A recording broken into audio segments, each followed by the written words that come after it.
think about connecting things, designing things is something which is very important. So I'll try to present what we are trying to do and then how we understand food and agriculture. Can I have the presentation, please? Full screen, full screen.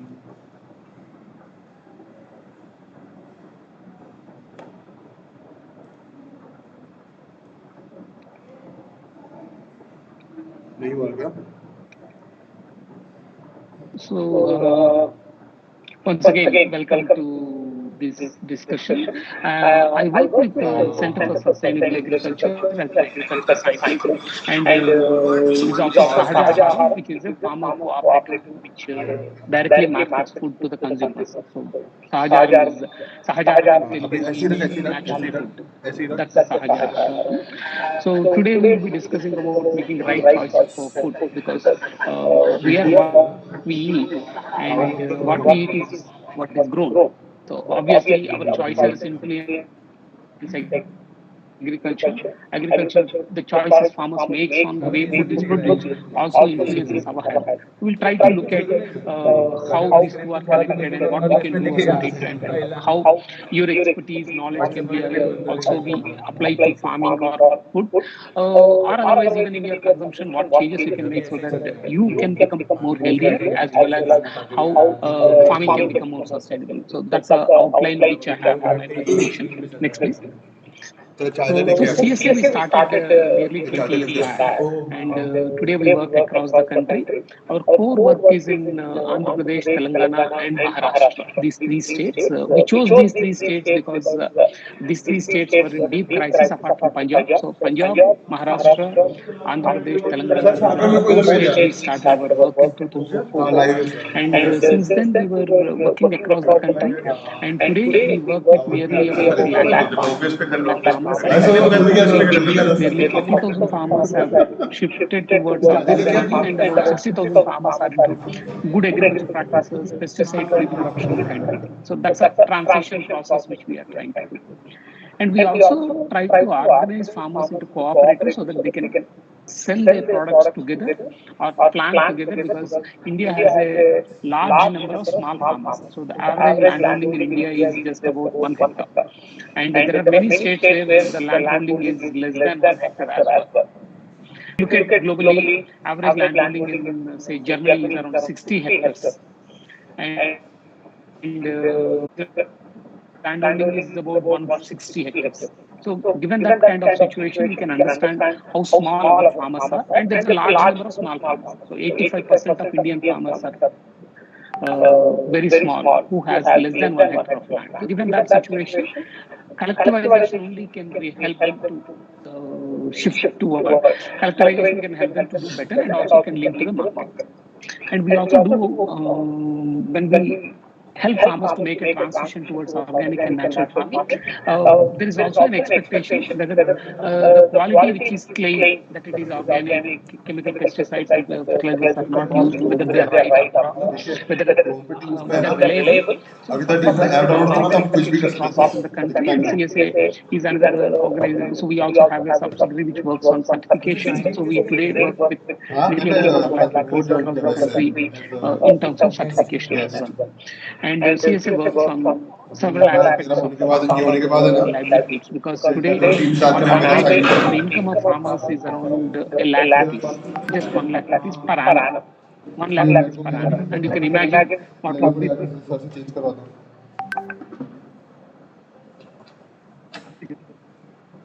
And in that 1 lakh rupees, again, it's only about 30% which comes from crop production. Rest comes from livestock and several other sources, wage labor and other. So balancing between these acts is something which is very much required. Second major problem is farmers, when they sell in the market, whatever you buy, when you are buying and when you are paying something for the food, whatever you pay, in that less than 20% goes to the farmer. The rest of it is actually spent on the supply chain side. So we have a long and very I would say inefficient supply chain in this country. So much of the money is actually taken over by the middlemen, and farmers' income share is very low in that. So we also try to innovate on the markets, and we also try to work towards creating public policy instruments interventions which can help farmers to make better transition and sustain their livelihoods. Next, please.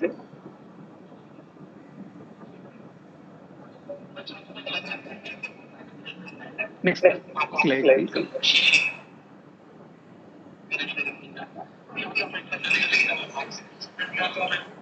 Can someone help me with the presentation, please? Rohan, next slide. YouTube पे देखा तो एको हो रहा है रे आवाज। Ma'am, I have changed the slide. नहीं मतलब कि अच्छा, लैपटॉप और फोन में साथ में देख रहे हो No, इसके it लिए was एको not हो रहा है, ऐसा visible. लग रहा है वैसा नहीं, यूट्यूब पे ही एको हो रहा है। हाँ ठीक है। No. Before this, there must be one more slide. Yeah. When it comes to the food, before this, there's one more slide before this, right here. See, what is food and what is our relationship with food? I think that first let's understand. Is food about calories we eat, which is looked from an energy point of view? Is food nutrients, which helps you to build your body?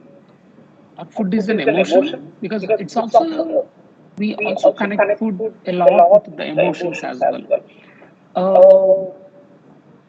Say for example, if you're very happy, you celebrate by eating food. So by eating food, so all parties are around food. So food is very intertwined in our habits. So it's not just about calories and nutrients, it's also about culture, it's also about emotions, it's also about several other things in our life. So when we talk about food, we need to understand all these to make right choices when we talk about food. Next, please. And today, one of the major concern about food is because of the changing dietary habits. So we change because of the changing livelihood styles. So our lifestyles have changed and our dietary habits have changed. Because of these two things, food has become one of the major problem, which is leading to the I would say ill health. Ill health. So totally deaths, if you look at in the country or in the world, and majority of the deaths are linked to the wrong food consumption pattern. So the way we are consuming food is affecting our health. So if you are looking at dietary habits, the food we are consuming today is low on nutrients and high on calories. So it adds a lot of energy to the body, more than what we are able to spend. So what we, if we can't spend, it gets deposited in the body as fat. So that's what is happening, and that we are able to see in terms of obesity growing significantly. Similarly, we are also getting into eating a lot of junk food. Junk food is basically, technically, we define junk food as something which supplies calories but no major nutrients in that. As a result, the body gets a lot of fat in the body and leads to obesity.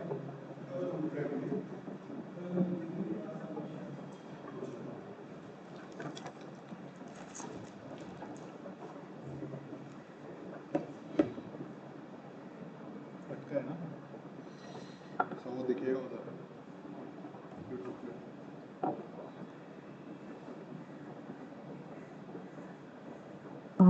Akshara, please contact. See if he has internet issue. Yes, ma'am.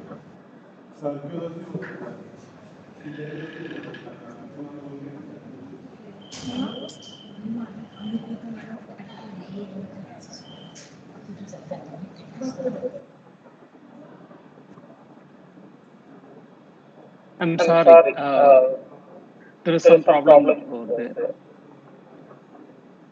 Yeah, now you can see this. So food consumption is leading to a lot of non-communicable diseases. So diabetes or obesity or blood pressure. So all these are linked to the food consumption pattern which we have.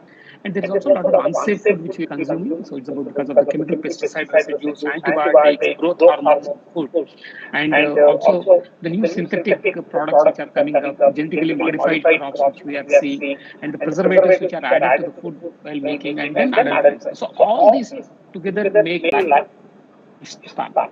So there is a concept called as disability adjusted life years, which means, say, if our lifespan is about, say, 80 years, if somebody is suffering for 20 years for with ill health, and about disability adjusted life years, when we measure, nearly 44% of it is linked to the food related illnesses. And nearly 53% of deaths in this country are linked to the food related illnesses. So blood pressure, heart attacks, all these which are linked because the way we are consuming food. I think that this is a relation which we need to understand. What we are consuming affects our health, and our health actually is so badly affected that we cannot even recover. So you have seen many of the heart attacks happening in the last several years. Next, please. So we will look into it, why it happens and all.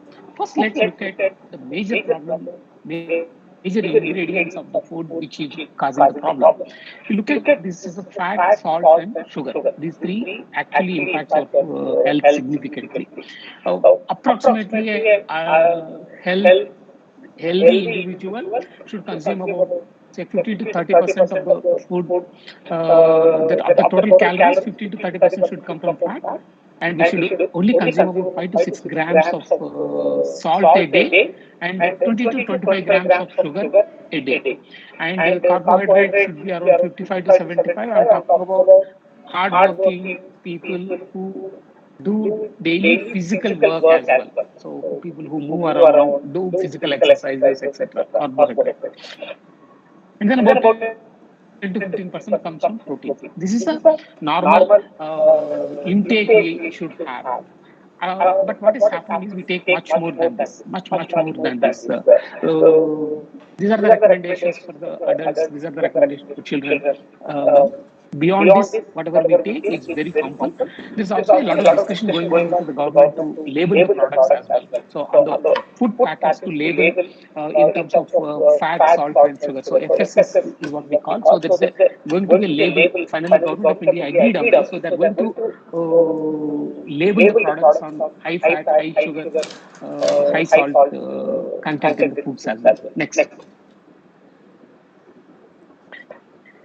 So let's look at, say, each Coke bottle which you take. Each Coke tin or Coke bottle you take, it has 300 ml bottle has nearly 40 grams of sugar. 40 grams of sugar. And if you look at what is recommended here, and it is very, very high. And the 40 grams means you can imagine, you can see how many cubes of sugar they are. And can any one of you eat that much of sugar? But happily you drink the Coke.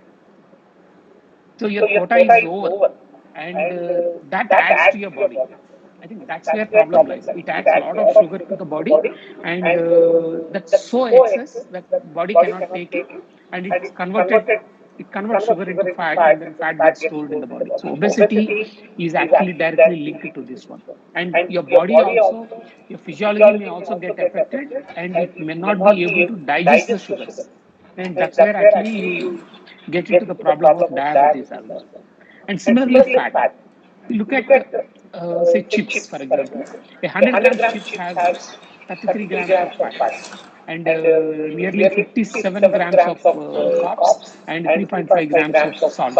And we don't eat just this one. We also add, we also eat, we also have a Coke, chips, and also a fried chicken. So when we are actually mixing everything and then having, that's where actually the problem starts. Next.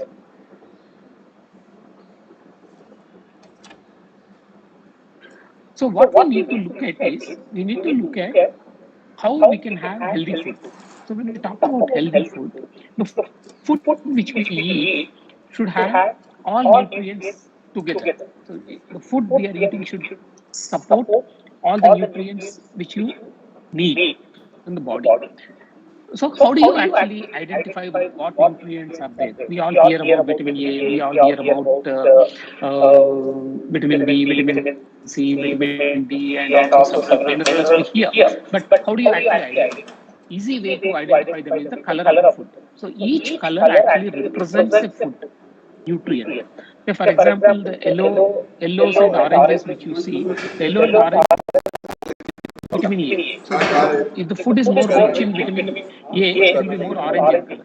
So all the colors which you see in the food, so leafy vegetables which are green in color, say brinjal which is violet in color, if you take oranges which are orange in color, and some of the grains and some of the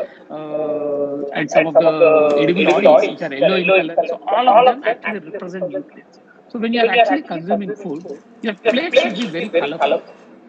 Just close your eyes and imagine what was the color of your plate today morning and what is going to have during the lunchtime. Today, all our food has become very pale. We just have either rice or chapati or a bread, nothing else. So all these only add carbohydrates to you and nothing else. So see that you have a right choice of food and your plate is colorful. So you need to get all colors into your food plate.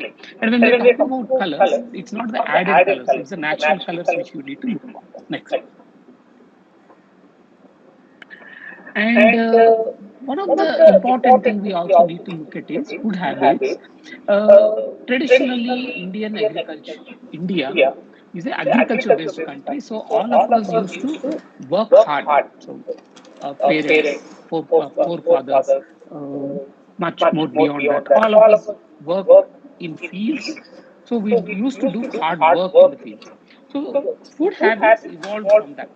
So eating rice. So when you look at your plate, nearly 60, 70, 80% of your plate is either rice or chapati. So these are all carbohydrates. So carbohydrate rich diet is for people who do hard works. So physically you spend a lot of energy so that the carbohydrates quickly convert into energy and that gives you energy and you spend it. But as the lifestyles have changed, many of us have become uh, like more a stable working class where you sit in the chair entire day. You don't move at all. So when we don't move at all, we don't need that energy which need to be spent. But if we continue with the same amount of carbohydrates in the food, then obviously all that carbohydrates gets converted into sugars, and then from sugars it converts into fat because you are unable to spend that energy that converts into fat and then stores in the body. That's one of the reasons we have a lot of obesity. Obesity is coming from that. Leaving aside the junk food and other things, even the regular food is also causing obesity because of that. And whenever we talk about it, people think uh, just avoiding eating food can solve the problem, and then we just go for giving a break. But if you stop eating, body thinks you're not getting food. Body doesn't think. Body doesn't think whether you stopped because you want to stop or whether you don't have food. So what happens is bodies tend to increase storage, and that's another major reason why we get more fat accumulated in the body. So accumulation of fat in the body is whether there is an excess or when body thinks it is required for future. In both conditions, fat gets accumulated in the body. That's a major problem. So imagine, just look at this photograph here. Women in farm, while say working in rice field, they walk nearly 16 kilometers to transplant in 1 acre, like this, in that bend condition. Imagine the kind of energy they require compared to someone like me sitting on a table and then talking to the computer, how much energy we are going to spend. But if you have the same kind of food consumption we do, it's going to be extremely difficult for us. On the top of that, Indian bodies, our physical bodies, are also spindle shaped.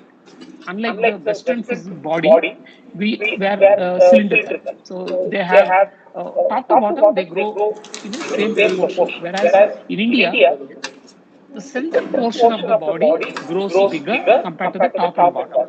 That's why we become spindle shape. So fat accumulates on our hips, on our chest, or our tummy. So we become more of rounded. That's one of the reasons obesity is causing so much problem in India. So we need to change our food habits according to our lifestyle. This is the important thing we need to understand. Next, please. And also, when we talk about food, like I mentioned, it should be a combination of several things because each one gets you some nutrients. So, for example, the rice and wheat may give you only carbohydrates, but the other bodybuilding nutrients like proteins, fats, they come from other sources. So we also need to have enough of meat, milk, fish, or if you are a vegetarian, also have pulses. That is something which is very, very critical for the body. So unless we have a proper combination of these things, the body is not going to get all the nutrients because all our nutrients comes from food itself. Plants are the only ones which can make primary nutrients. So that's one of the reasons they don't move. They can stay wherever they are, they can make their food. Whereas all other living beings move because we have to go to a place where we can get food. So we have to actually source our food. So the combination of these things is very, very important when we actually make a food. Next. And many times when we talk about food, we only look at the macronutrients, carbohydrates, proteins, fats. But what is also very important is the micronutrients which are present, say magnesium, potash, iron. These are also very important. And what is happening in this is we just published a paper last year. In the last 30 years, there is a lot of reduction in the nutrients in the food itself.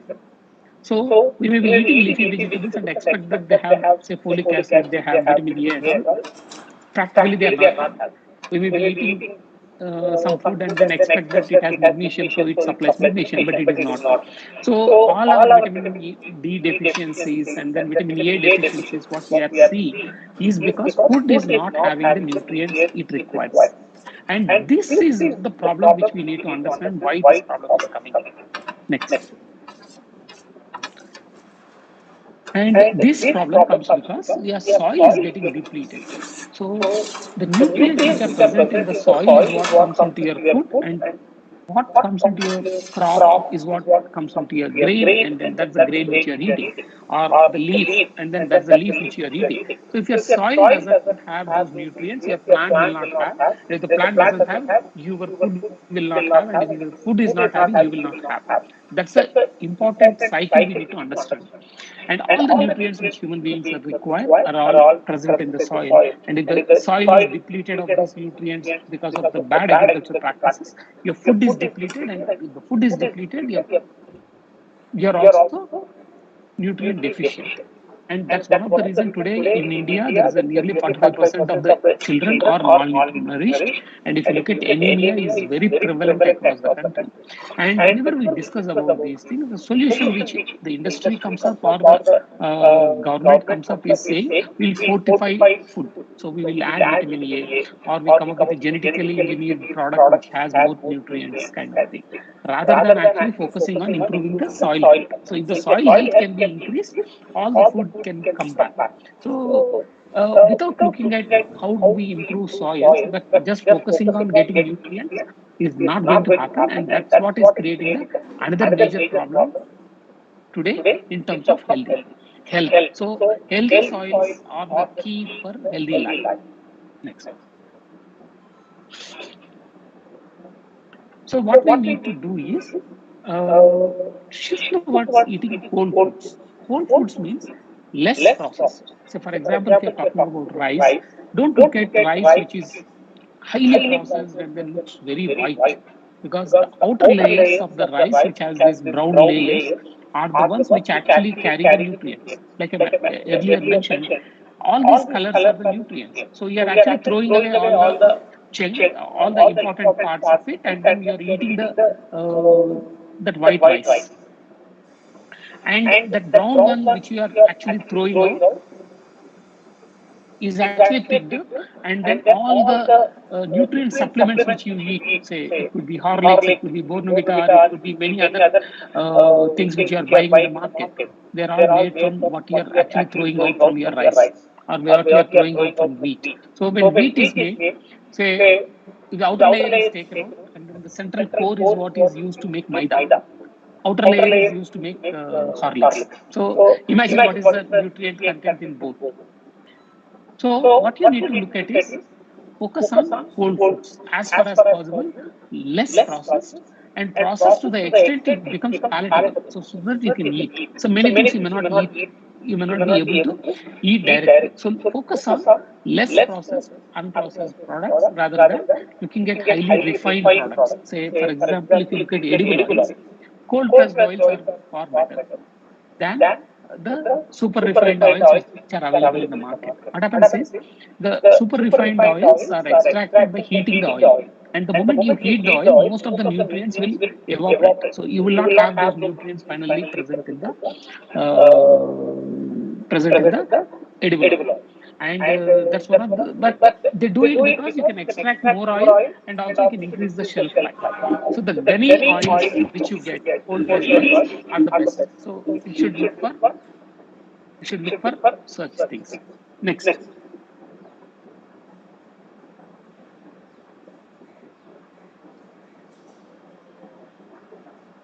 So look at a combination of products from morning to evening what you can consume so that you can maintain your health. So just don't depend on one or two, and don't fear that food causes problem. Food doesn't cause the problem if you actually have a good plan. Problem is coming because we are not changing food habits according to our lifestyle. That's causing the problem, or we are not consuming proper food. That's the problem. So look at what combinations you need based on your lifestyle and have a good package of all these foods which you can eat.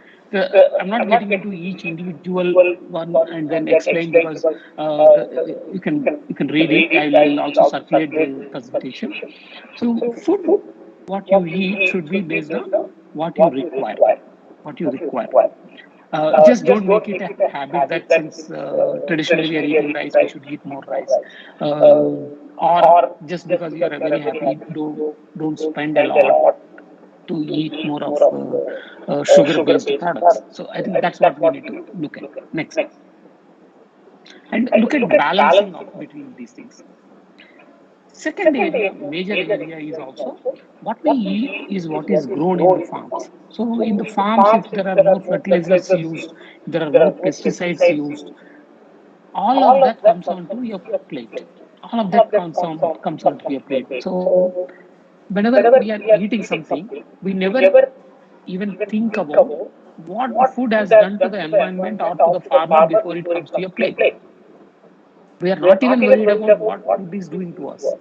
So in that context, we also get succumb to the kind of products which are available in the market, which are not healthy, not good. So let's look at pesticides, for example.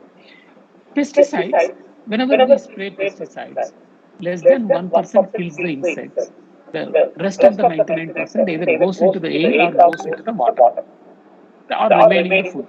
That's the only way when you are spraying. Whatever goes into the air comes back whenever it rains, it falls onto the ground again, and then it moves into your food. And many of us in urban areas see whenever there's mosquito problem, we fog, right? We fog, or at home we put all out and other things. What does they do? They poison your entire room, or they poison all your entire colony, so that even tiny insects which are present here and there can die. But we are also living in the same space. What we are facing with. So all that comes back into your food. That's a major problem. Similarly, with the fertilizers, 10 to 15% is what plants uses. Rest of it actually goes into the drain, goes into the environment. Today, major problem we are talking about as climate change. The nitrogenous fertilizers are responsible for the climate change. So unless you cut down on the nitrogen emissions, it's not going to help at all. Similarly, genetically modified food. You might have seen discussion going on around the GM mustard now, genetically modified mustard. And likewise, there was a BT cotton, and there is also earlier discussion around BT brinjal. So these are all, if you look at the way they are developed, they're not naturally available plants, and in that they're trying to insert genes to produce new products in the plant itself. But that insertion is creating the problem to produce a lot of food allergens and also creating toxins which can affect your health. So there's a lot of resistance coming up, and there is a decision which is pending with the central government today about the GM mustard as well. And similarly, antibiotics and growth hormones, which are used in the livestock industry, whether it is the poultry, whether it is the dairy, all comes into your food, and that what is affecting our health. So we need to look at all the harmful effects of current farming methods, and then try to consume food which is grown without using these things, which is very important. And that comes onto your packets as labels, basically saying this they contain antibiotics or don't contain antibiotics, contain growth hormones or don't contain growth hormones, contain GMOs or no GMOs, contains pesticide residues or no pesticide residues. So that's something which is very, very important you need to look at. Next. And at times you tend to buy vegetables in the market and you don't know whether they are having pesticide residues or not. But what you can do is, if you are buying from the market, particularly fresh fruits and vegetables, because all what is sprayed remains on the surface. If it is grains, what happens is we take out the outer layer. When you're eating fruits, you take out the outer layer. If you're not taking out the outer layer, on the outer layer, the residues remain. And the best way to deal with that problem is soak them in salt water or vinegar water. Water, add 2% or 10% vinegar, and then soak them and then take out. So when you take it out, some of the nutrients which are present, some of the uh, residues which are present on the surface will go off. But there are some crops where you cannot wash it and which will not be washed in their lifetime itself. Like, for example, chilies. Red chilies or chili powder you take, they are never washed in their lifetime. So need to be very, very careful when you are consuming such products. Uh, don't consume, don't get those products which are, if you don't know the source, if you don't know, if you are not clear about how they are grown, don't touch them. Next. Another major problem is on the processing and storage. So, for example, if you look at, I already mentioned about white rice. So, the highly polished the rice is, higher chances of getting diabetes, because you are only left with the starch, which converts itself into sugars in your body, and you are not having any nutrients in that. That's a major problem. So, give away highly polished rice because that is leading to the diabetes. Similarly, the bananas which you look in the market or the mangoes which you look in the market, the uniformly ripened products which you see, they're all calcium carbide ripened. So calcium carbide is that chemical which is used in the welding industry to actually do the gas welding. That's a calcium carbide. That's a chemical which is used to generate ethylene, and then it is sprayed onto the fruits. That's how you get the uniform ripening, which we are seeing. So what people are doing is they harvest unripened fruits so that they can transport without any loss, and then ripen it artificially. So artificially ripened fruits, don't go for them. Go for naturally ripened fruits. Similarly, the apples which you see, which are coming from, say, California or many other places across the world, their shelf life is 3 months, 4 months, 6 months kind of thing, because in the ship itself they spend nearly 45 days. And they still look fresh outside. They still look fresh outside because they're wax coated. And while they claim it is bio wax, this wax has harmful effects on the body. Similarly, on the edible oils, all those edible oils which we are seeing has a lot of trans fats. You need to take oils which have zero trans fat. Trans fats are added to increase the shelf life, and trans fats are the ones which are responsible for the obesity which we are all seeing. Next. And another major problem we are also seeing is the food adulteration, because the food prices are kept very low. Producers don't get so enough money, and there are a lot of middlemen which are who are dishonest as well. So there is a lot of mixing happens. Mixing happens. So, for example, there is a synthetic milk. Mumbai has seen synthetic milk problem. Pune has seen the synthetic milk problem. Hyderabad regularly has this problem. Gujarat, where there's the highest milk production in the state, also has seen this synthetic milk. What does it mean? Synthetic milk is made by mixing urea, vegetable oil, and jaggery, and they mix it, and then it looks like milk.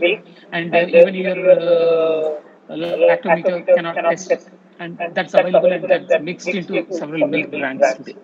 And metallic color, which you see on the whenever you are buying green peas, no? If you actually soak it in the water, you will see color slowly goes away, and that color is metallic green. And even the green leaves, to look brighter and look very green, people are actually adding the colors. And growth hormones which are present in the fruits, because people are adding growth hormones onto the fruits and vegetables also to look bigger, to grow bigger. So they are also problematic, which we are seeing. And animal oils. So though we may be assuming that we are eating, say, vegetable oil, there is mixing happening. Say cottonseed oil is mixed, animal oils are mixed, turmeric, chili powder, tea, they're all adulterated with sawdust. So these are all becoming very, very common. So whenever you are buying food, make right choice in terms of where you are buying, and then look at all these issues. Next. This is one of the FSSAI notifications came up couple of years back, and government of India has started a campaign as Eat Right, and then on the Eat Right website you can see actually how do you identify food adulteration, how do you identify the problems with food, etc. All that are available. So how do you identify, say, how do you identify honey, for example, when you are buying, whether it is true honey or not, whenever you are buying, say, milk, or whenever you are buying coconut, how do you actually see many of these things, whether they are truly the product which they are selling is what is mentioned here. And there's a guide over there. I can also share with you a copy on how to identify the food based on some of these small tests which you can do in the kitchen. Next.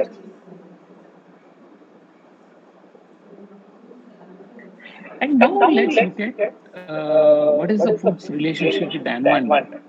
Food's relationship with environment, because that is where actually agriculture comes in, and how we understand as consumers, so that how food is grown and how that affects on environment is also is very important, because our consumption affects the our crop choices. So the ecological footprints of food and the residues we leave, and then the waste which is generated, how do we understand this is something? Let's look at it. Next, please. So let's start with rice, for example. Many of us are rice consuming, particularly in South India. We are all rice consuming states, and then the substantial portion of our food is rice. And do you know how much water is consumed by rice in its production, or wheat, for example? If we are not consuming rice, we eat wheat, and then how much water is consumed in production of wheat? If you look at uh, whenever you imagine rice fields, whenever you imagine wheat fields, they're all the fields with look green, but also there is a water which is flowing around, right? This is what you see. Next, please. So 1 kg of rice which you eat, next. So 1 kg of rice which you eat consumes nearly 5,000 liters of water. Per acre, it requires nearly 60 lakh liters of water. So 5,000 liters of water means, just imagine it is a water tank. The water tank. One tanker of water is consumed for producing 1 kg of rice. And next, please. Couple of years back, you had a problem in Maharashtra where there was a drought in Latur, and you need 12 such trains for every 1 acre of rice cultivation, for every 1 acre of sugarcane cultivation. Across the state in Telangana, we have nearly 1 crore acres of rice production. Can you imagine what is the total amount of greenhouse gas emissions which comes from this 1 crore acres? It is nearly about 100 million metric tons. 100 million metric tons means it is equal to nearly 21 million cars going around the without stopping for 1 year. That's the amount of emissions which are coming from these paddy fields in Telangana. अभी दिखेगा कैसे And this चल is रहा half है of the नहीं cultivated दिखा area रहा only. है Half तो cultivated area is on the dry side, and this is the amount of pollution. And 21 million cars means totally in India we only have about 30 million cars. ऐसे दिख रहा So imagine more than two-thirds of the cars which are traveling for कोई 1 year हट without है pollution is caused by just the paddy cultivation in one state. And across the ऊपर तो country, देख if you सकता है look कि at how बहुत many कैसा है states grow how much rice and what would be its impact. People not just grow rice, they also grow wheat, they also grow sugarcane. So all these crops emit so much of emissions. And whenever we talk about this, people talk about greening. So let's plant, let's do trees, and then trees will absorb. But how much trees can absorb? How many trees you require? That also we try to calculate. So we require nearly about 1,653 million trees for 10 years to absorb this amount of gases which are produced. And this means nearly about 122 million acres. 122 million acres. Say, for example, if I again compare with the Telangana, it is 8 times the cultivated area, 8 times the area of Telangana. So to cultivate half of Telangana agriculture in rice cultivation, the amount of pollution we are making, we have to absorb through the forest. We need to have 8 Telanganas to be completely forest, which is next to impossible. As a result, we are always getting into that vicious cycle of producing more and more emissions, more and more pollutants, which cannot be absorbed, which cannot be resolved. So the problem of climate change continues to increase. So that's the problem which is happening. Next.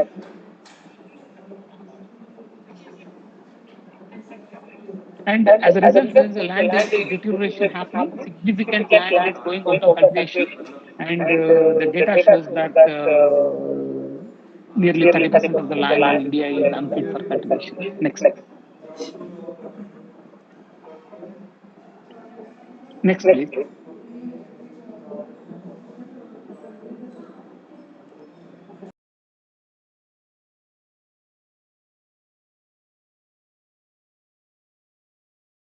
Next slide, please.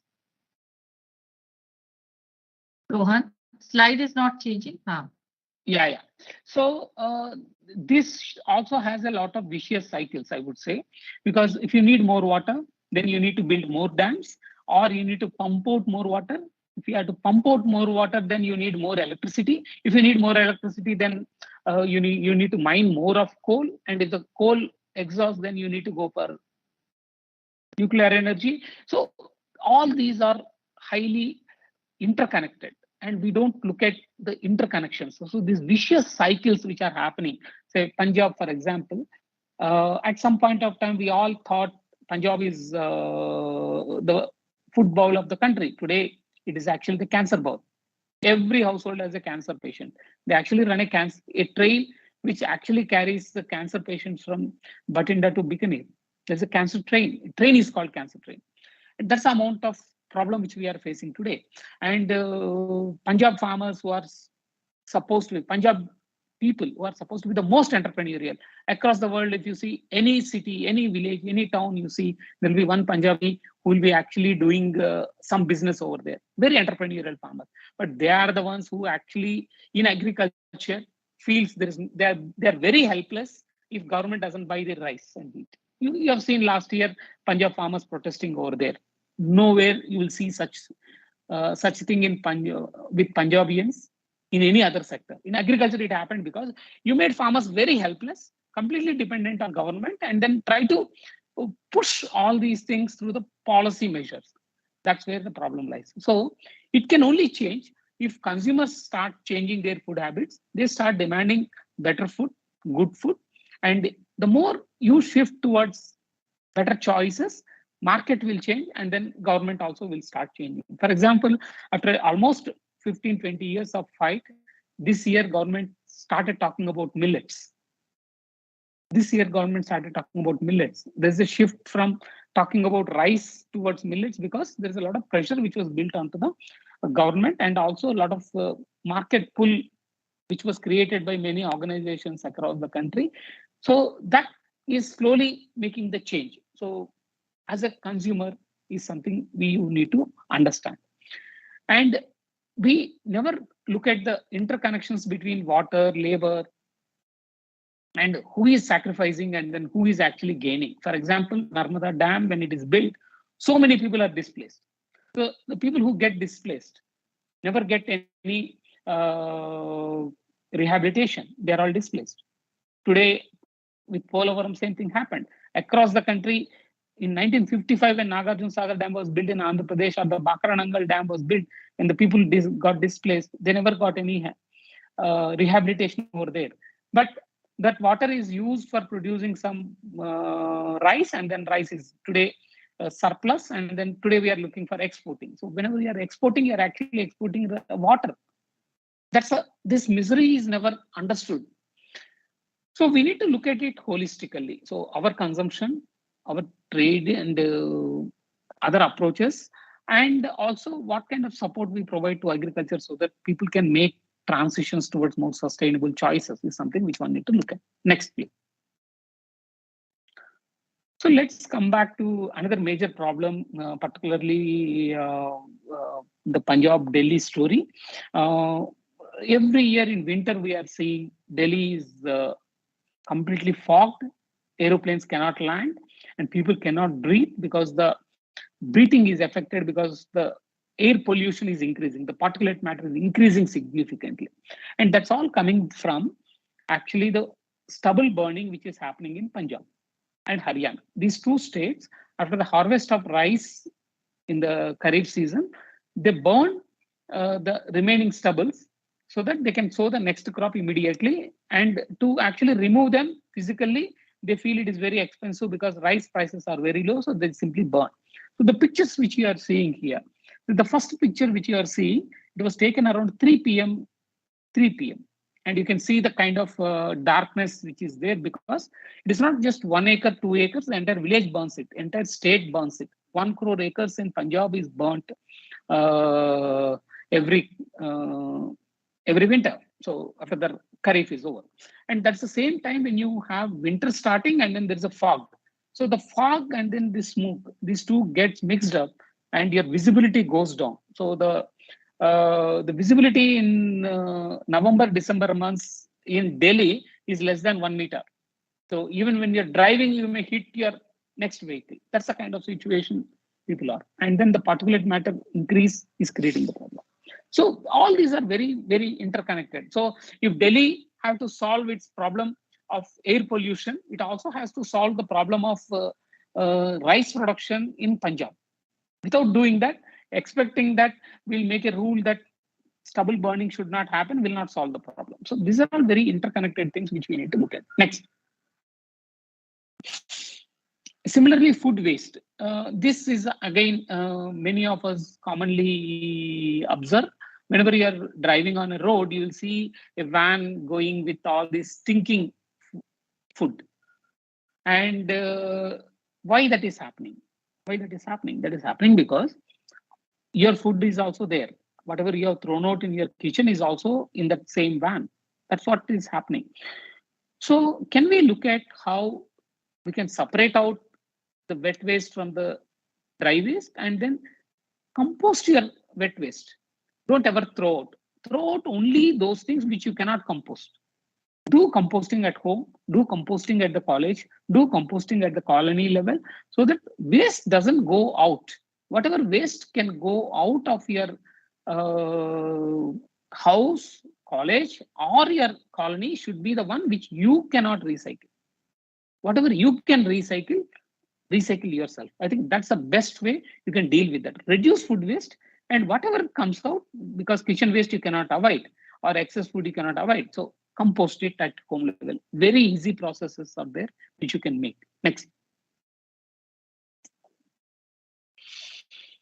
And last year, a couple of years back, we have seen these pictures, in the newspapers you might have seen. The first picture is Mumbai, where farmers had a march from Pune to Mumbai. They were protesting against the prices and the land acquisition which government made.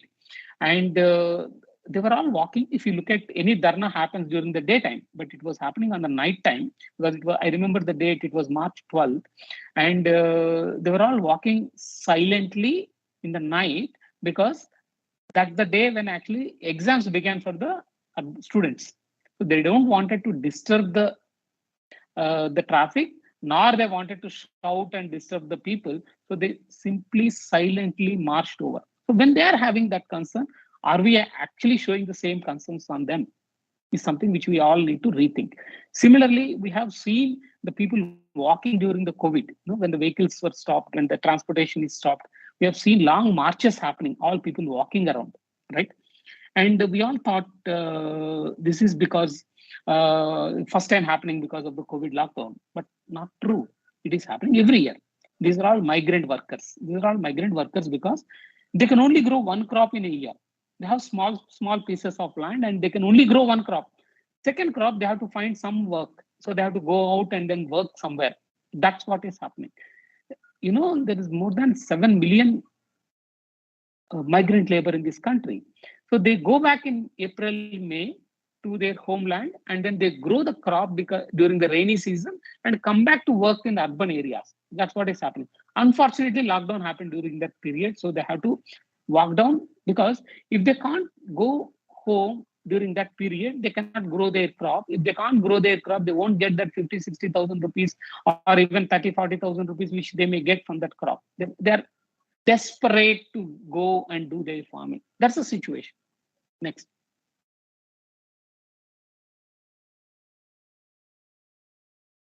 So putting all these things together, what do we do as a consumers? So your consumption drives crop choices. So if you eat more rice, probably more rice will be grown. If you eat more wheat will be grown.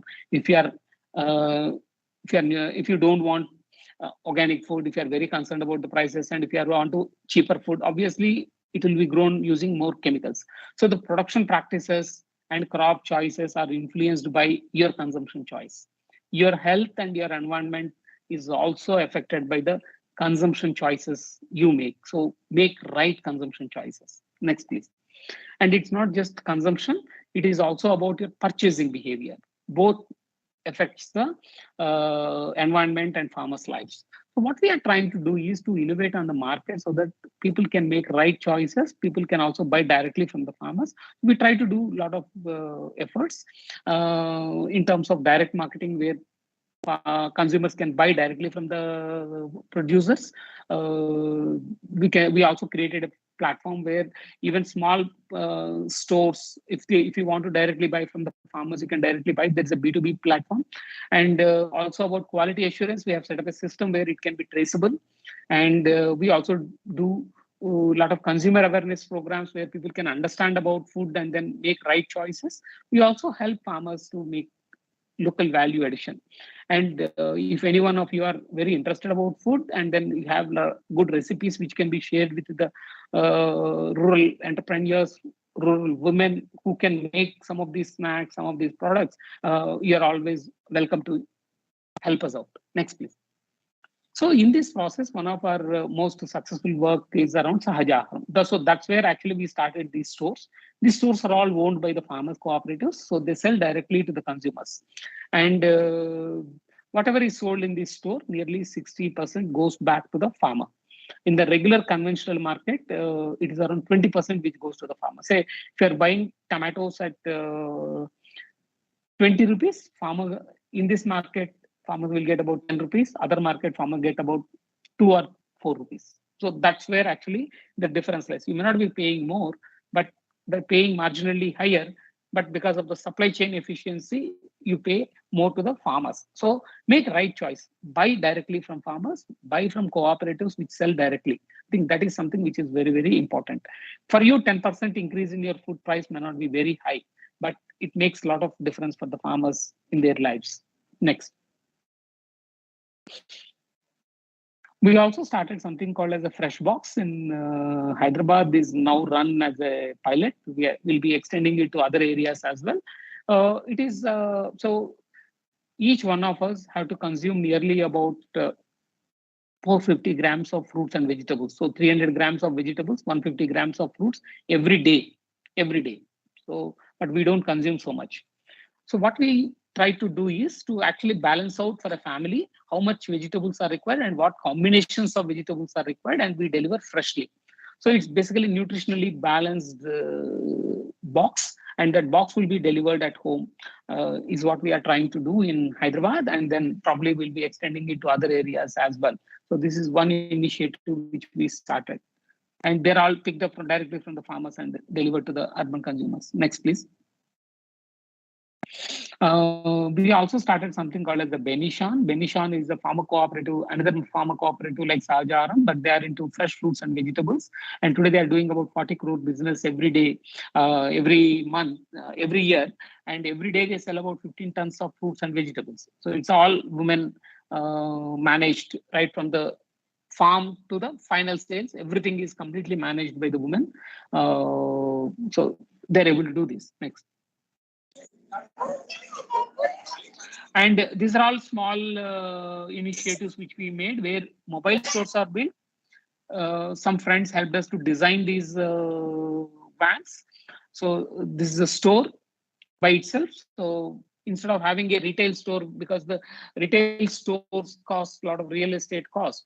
So we have mobile stores which can go to the colonies and then people can sell and come back. So these are different sizes of different designs which were made. So some students like you made these designs. Next.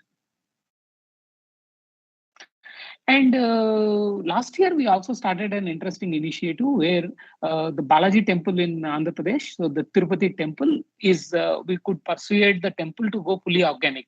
And can you imagine they consume nearly about a lakh tons of food every year, 1 lakh tons. So there's a big market. So we are trying to create markets like that. So today, farmer cooperatives are able to sell directly to the temples, and we are trying to start in similarly in Maharashtra as well. So schools, colleges, temples, we are trying to target so that they can buy directly from the farmers. So farmers will also get better price, and the institutions also will get better product. So that's what we are trying to look at. Next.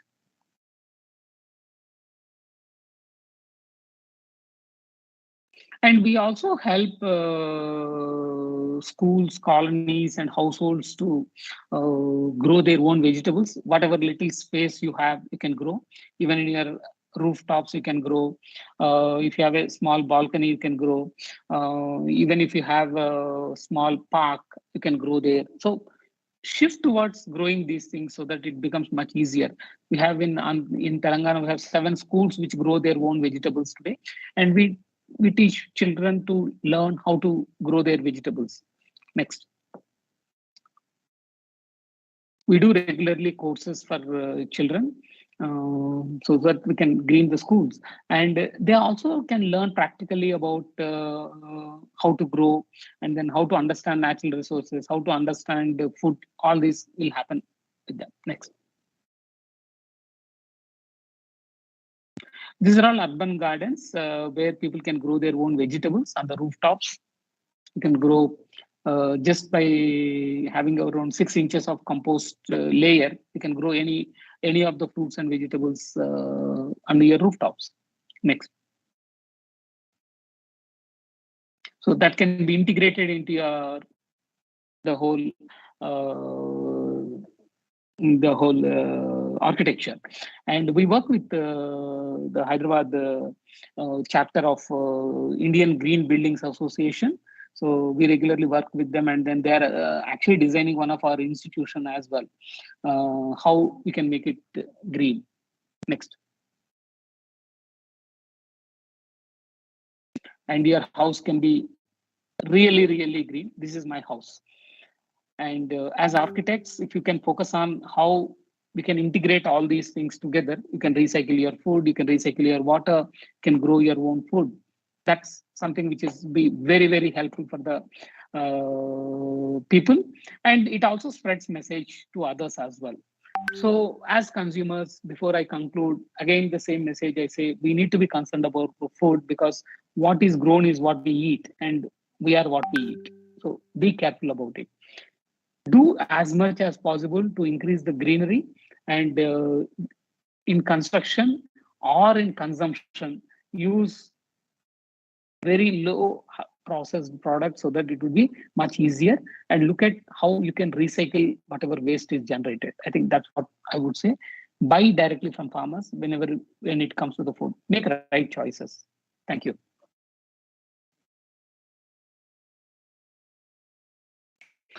This is an online platform we have.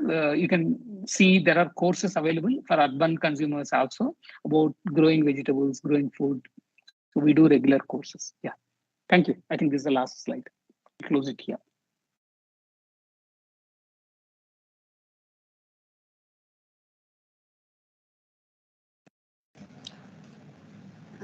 Thank you, sir, for an insightful and thought-provoking session on food, sustainable agriculture, and lifestyle habits. We learned a lot about making right food choices and were inspired by your extensive research done in this field. It is indeed the need of the hour to preserve, conserve, and pass on this wisdom to the future generations. I'm sure the participants will have many questions and observations. So, sir, can we begin with our question answer session? Yes, please. Yes. So, the first question is from a student, Tirtha. By when can we expect the food content labeling in India? And will there be an agency to check the authenticity of these labels? Yes, there's a Food Safety Standards Authority of India which checks the labels, food labels. So the food labels are already in place. And what we are asking now is not today's labeling is on the back side of the packets. So we are asking to make it front side. So on the front labeling is what we are asking for. And government has issued a guidelines now. It has not yet implemented. So the guidelines are on discussion, and industry is resisting because they are saying a lot of people are illiterate, so they cannot understand. But that doesn't mean we should not have label. So probably soon we will have a front labeling as well. But currently you have label on the back packet. Yeah. So the next question is from a student, Jaydat. Affordability is a huge factor in considering food options, especially in larger households with minimal income or lower middle class families in urban centers. So how can nutrition be defined in such cases? Yes, certainly that is the case, and it's not only the problem of India. Globally, that is the problem. So food always is subsidized. Nationally, internationally, food is always subsidized. But where we are subsidizing is an important issue. So do you know in India, chemical fertilizer subsidy is nearly 2.5 lakh crores. 2.5 lakh crores per acre. Farmer gets nearly about 7,000 rupees for the chemical fertilizer subsidy on average. A Punjab farmers gets nearly about 30,000 rupees as subsidy per acre for the for the fertilizers. So that's what is happening today. So the more you are using, you are getting more. So we need to change those support systems so that organic can become cheaper. Today, conventional food which is available cheaply in the market is available cheap because government is subsidizing them. The government is not supporting organic. If the government supports organic, then organic food also can become equally affordable.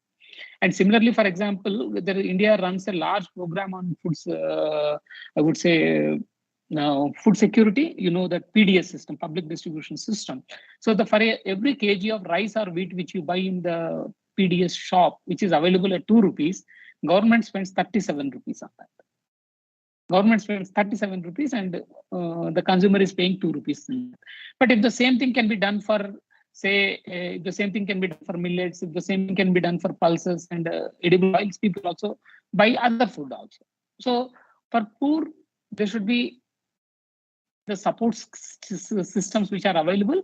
But rest of the urban consumers, there should be more of an awareness program which you need to do. Say how much any of your families are spending on food in terms of percentage. It will be less than 3%. Why are you so much worried about if that 3% goes to 4%? Because for many people, it is going to be 100%. Yeah. So poor always had a support. So subsidies need to be changed. But affordability of the urban consumers is high. So probably you should rethink. Yeah. Yes, sir. So from the same student, we have another question. How do we as a country tackle this, or rather, what can we do to make fresh produce more accessible economically? Are there any policies in place towards right to food? Yes, right to food, there is a policy in this country, but again, right to food focuses only on rice and wheat. Very unfortunately. Otherwise, there's a right to food act in this country. And then they defined the right to food as getting 5 kg of rice every month is your right, rather than looking at safe food as your right. Because say when you're talking about food, safety is also very important.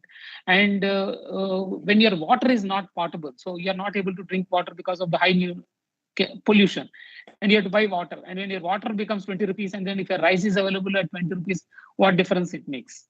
Right? We need to look at it holistically is the first thing I would say. So right to food should be expanded and then looked at how all this can be made available easily to the people. Second, food safety is a major concern today, big concern. So we need to work around those things.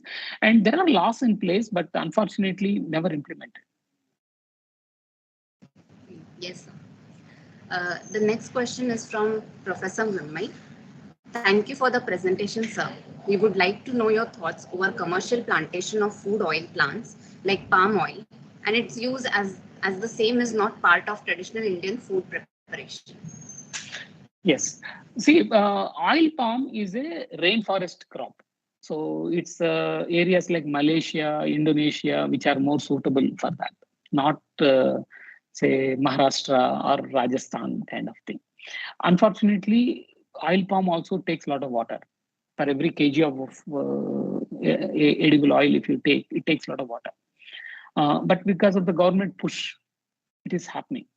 Rather than that, there are many other traditional tree-based oil seeds and also annual oil crops which can be grown in India. I think that's what we need to look at. See, what is happening is there is a serious failure of the agricultural research in the country. Since they are unable to innovate and improvise what is available here, we are trying to get from everywhere from outside.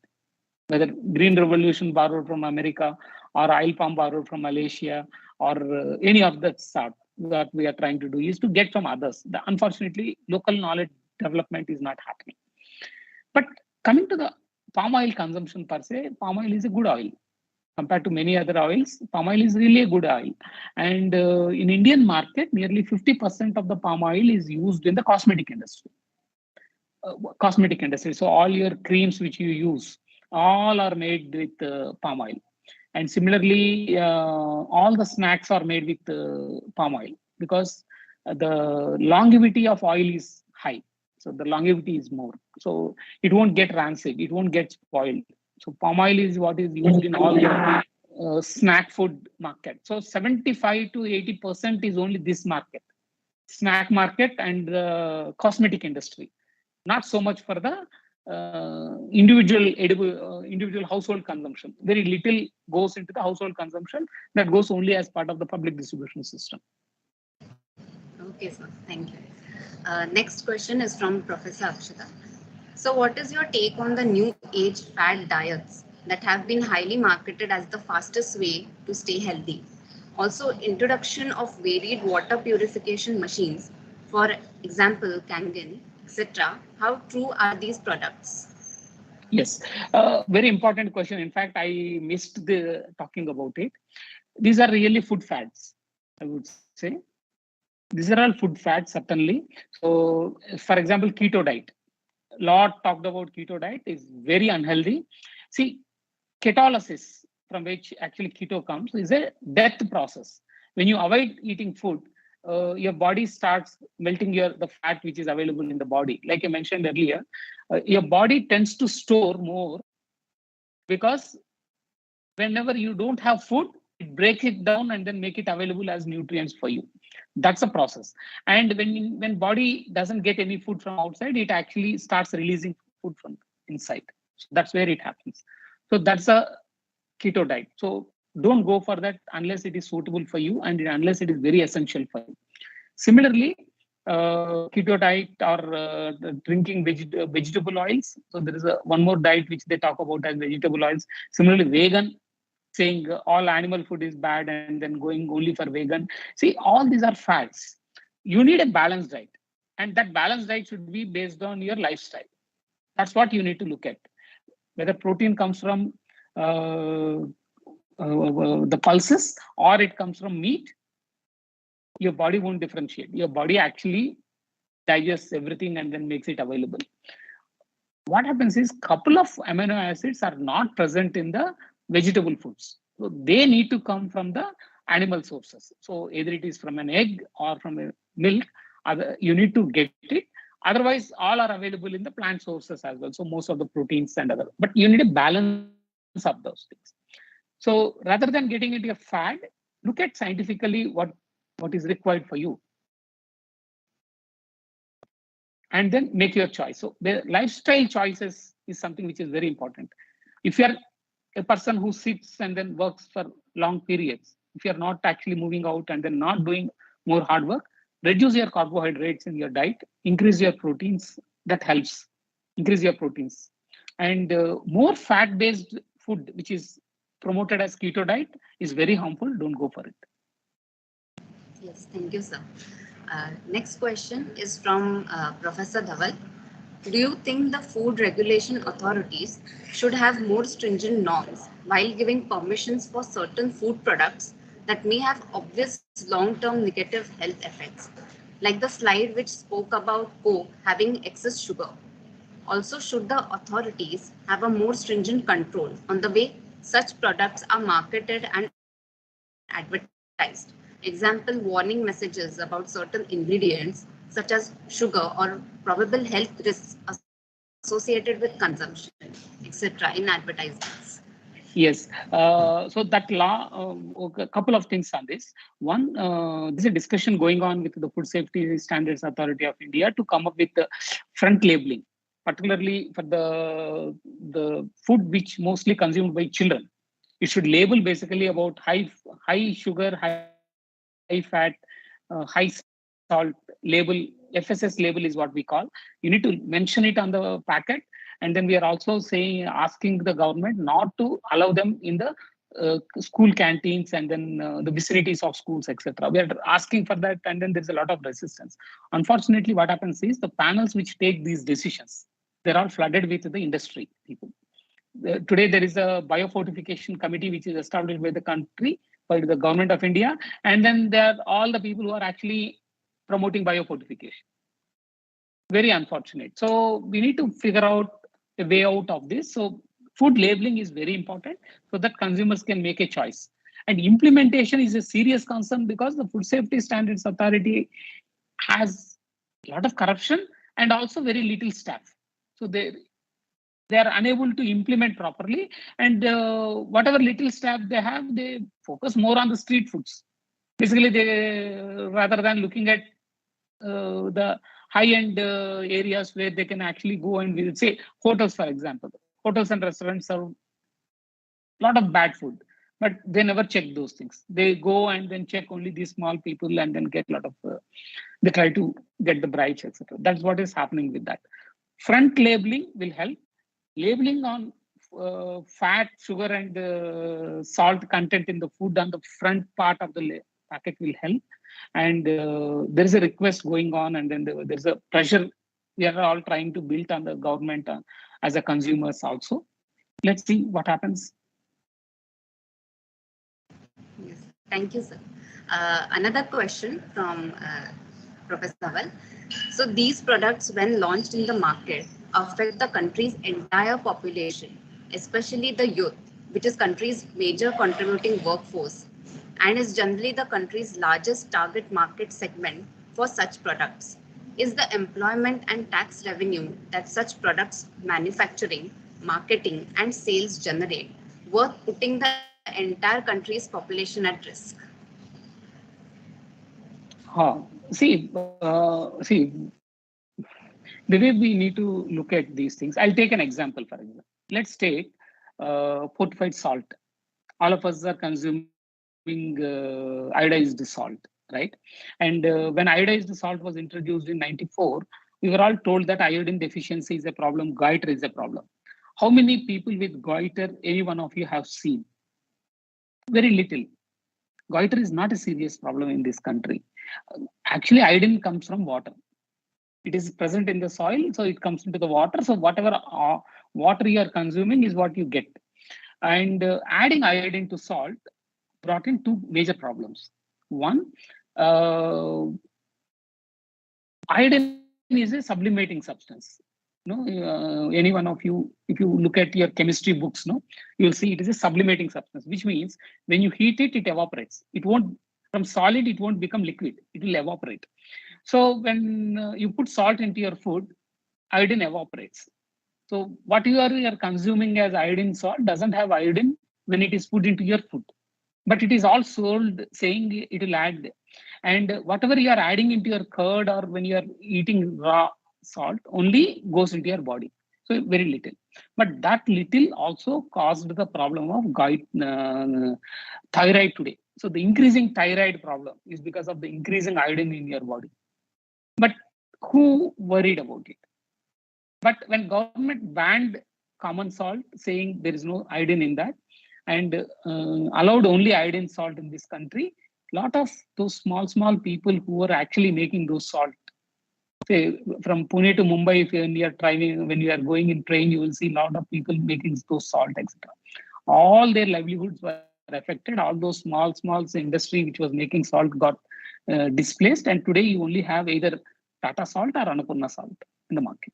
So these are all the food politics which you also need to understand. Whatever is told as good may not be really good. So last 1 year, there's a big fight going on biofortification. They made vitamin A addition to rice and then they're supplying.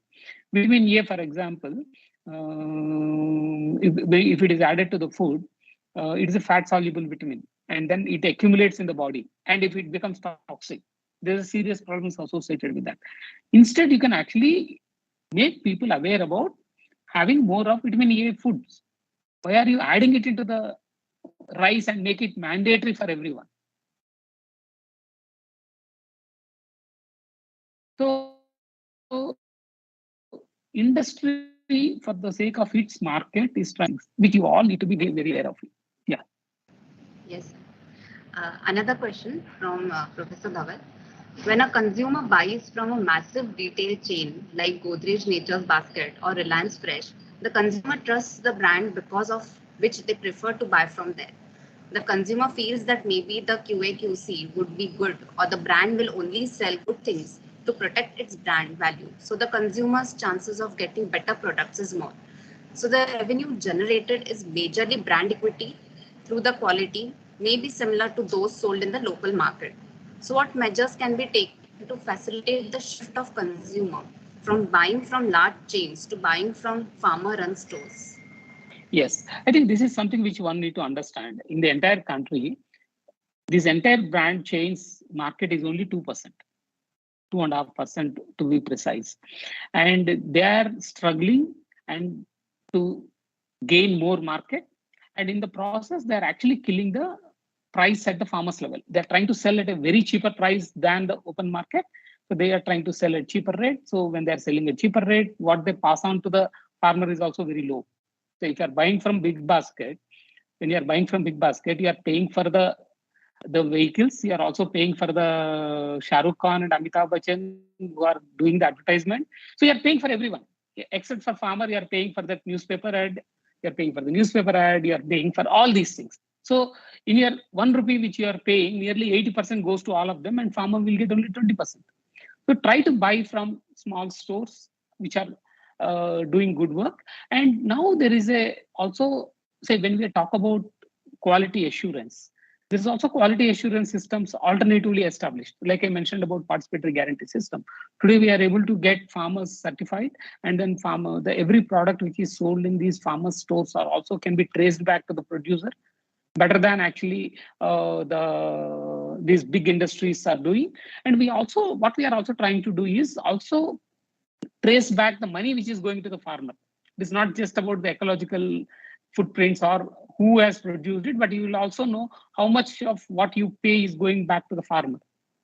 Many stores are doing that. Look at such initiatives. And also as a consumer, we also need to do an extra effort to get good food. So we are also part of the supply chain, right? If we want to remain passive and then want everything else to change, it's not going to happen. So just go one extra mile because you're already educated, you can afford better food. So try and then let the system change. Yes, thank you, sir. Next question is from student Vishwa. In a cramped up city like Mumbai, is it viable to use up the very small amount of space for gardens or green ecosystem? Yes, certainly.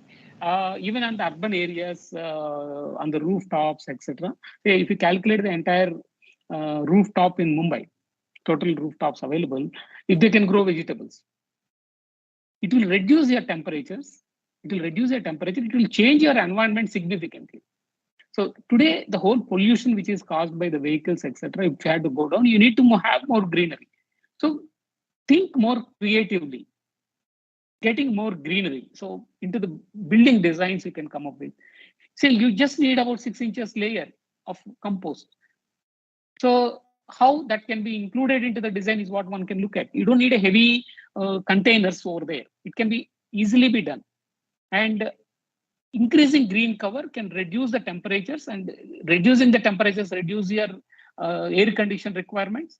And so there will be many more cascading effects of shifting towards having more of greenery. And you can also grow your own food as well. So I think it's win-win situation. Similarly, you can recycle your waste and then that compost can go into your rooftop. You can recycle your water and you can use it. So you don't need to throw out everything from outside. So it can be a very small cycles which you can build. Yes, sir. So the follow-up question is from Shravani. So she's asking what crops can we grow which will require less water, and there are many middle-class families. So how they will be able to follow all this? In urban areas, if we are growing, probably vegetables is the better option. Leafy vegetables, fruits like tomato, or fruit vegetables like tomato or brinjal, easy to grow. Just have 5 to 6 inches of compost and then put your seeds, so you'll get it. And you just need to water only once in 2 days, 3 days kind of thing. Just sprinkle some water, that's sufficient. Which can come up. And there are books available on our website you can download, and then there are many sources where you can get these books. And if somebody is interested, we can do a session. We can also do session. We regularly do sessions on our Grameen Academy website, so you can check and then you can get those things. Easy to do, nothing complicated at all. Where it's a very simple process. You can grow at least your kotimir, your coriander. You can grow your pudina. No? Simple vegetables you can start growing, and then you can understand. Yes. Next question is from Professor Harshita. What are the government initiatives desired for promotion of organic food? One, we are asking support farmers who are shifting towards organic in the same way like you're supporting chemical fertilizers. So if 2.5 lakh crores is spent on chemical fertilizer subsidies, and the government spends only about say 50,000 rupees on organic farming, it's not going to anyway compete.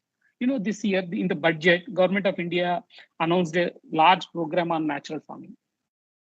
They earmarked 439 crores, first time, highest amount, 439 crores for 1 crore farmers.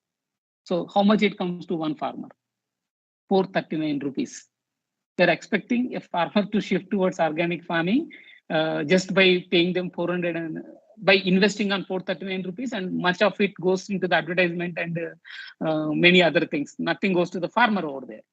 And but when it's a chemical fertilizers, you're spending 7,000 rupees per acre, not just farmer. So for farmer, if it is 2.5 acres, if the farmer has, it's about 15,000 rupees farmer is getting as a chemical fertilizer subsidy.